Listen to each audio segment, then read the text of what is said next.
Hi everyone, welcome to the second part of the RSA video series. In this, we'll look at the native capabilities of RSA to quickly model structures. We'll start off by specifying the type of structure that we intend to design. Once within the RSA environment, we can then ensure that we have the right regional settings configured, as well as the databases and the loads that we intend to use later on during the course of the project have been set correctly.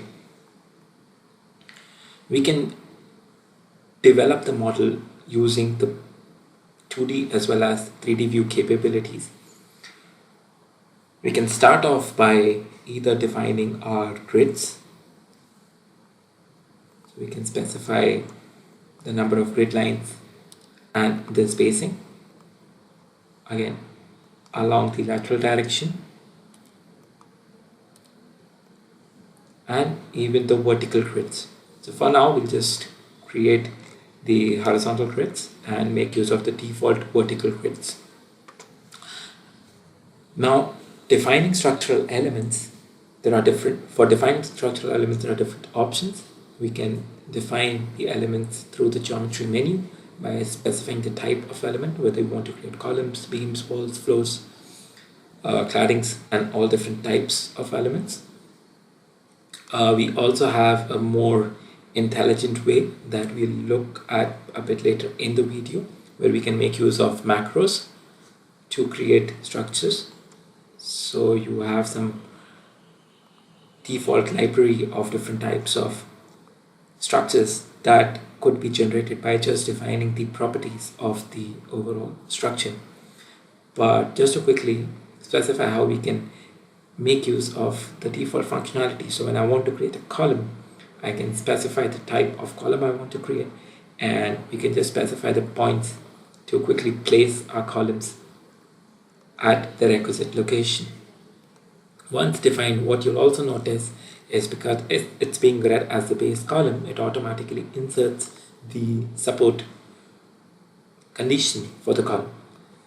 We can then make use of quick copy and paste tools to quickly generate the number of copies for this column that we want to create.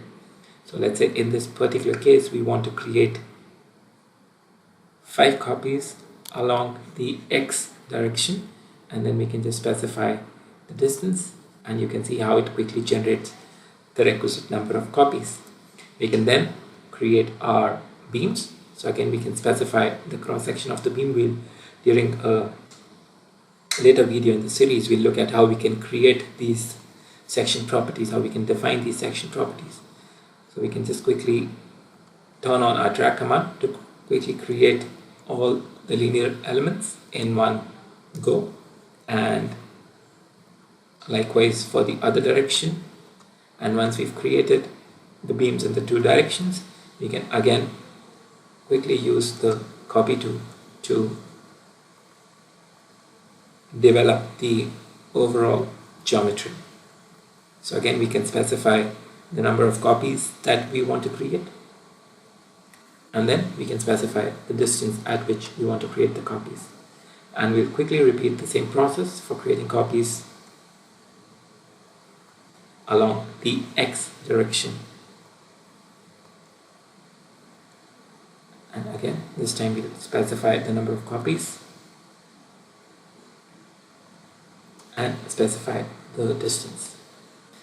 Once created, we can do is we can quickly create the number of stories that we want. So currently you see we only have a single story model. Let's say we want to create a 4-story building which has a similar footprint. We can go to our geometry menu, go to the stories tool, and specify how many stories we want. So currently we see only 1 story. Let's say we want to create multiple stories. So we want to add 2 more stories at the same elevation, and we can apply.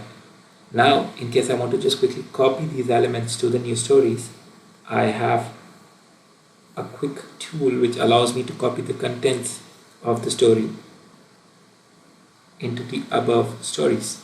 Helps me generate or develop the model in the shortest of the time span. And here you can see a quick frame model is available within a couple of minutes. The next option that we can look up is, and we'll just quickly open up a new project for that, is in case I want to model a quick steel frame building. In that case, what we can do is we can make use of the default macros which are available for developing portal frames. So let's say I want to create a quick portal frame building. I can specify the macro that I want to choose, and here if at the back end you can see how it's creating the frame. Then we can define the number of frames we want, a number of spans that we want. So let's say I would just want a single span, specify the length, I'll say let's say 15 meters, the height 5 meters, and then the pitch angles. We can also specify the sections, so that section we can directly pull from the database that we want to use. So let's say for us, I want to use my universal columns, and then we can pick the requisite weight.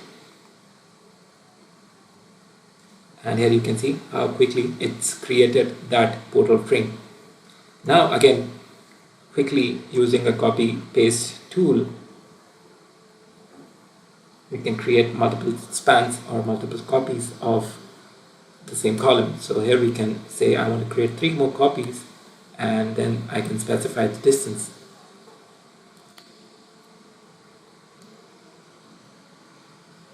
Let's say we wanted to add 10 meters, and once you click on execute, you will see it automatically create a number of columns. And then again we can specify the rafters and the purlins in the shortest of the time span. So I want to create beams, and I can just specify what size of the beam I want, and then we can pick the start and the end points to define our rafters. And likewise we can do it on the other edge.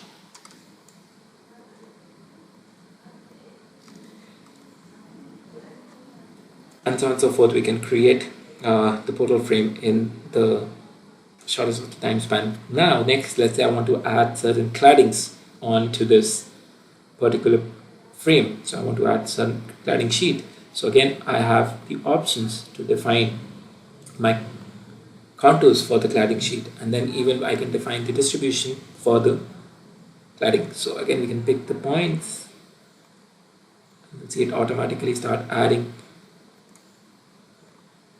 Okay, just close that, quickly go to my cladding sheet once again.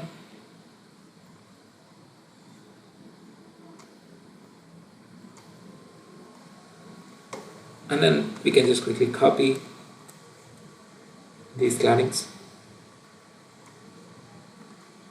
create 2 more copies, and specify the distance.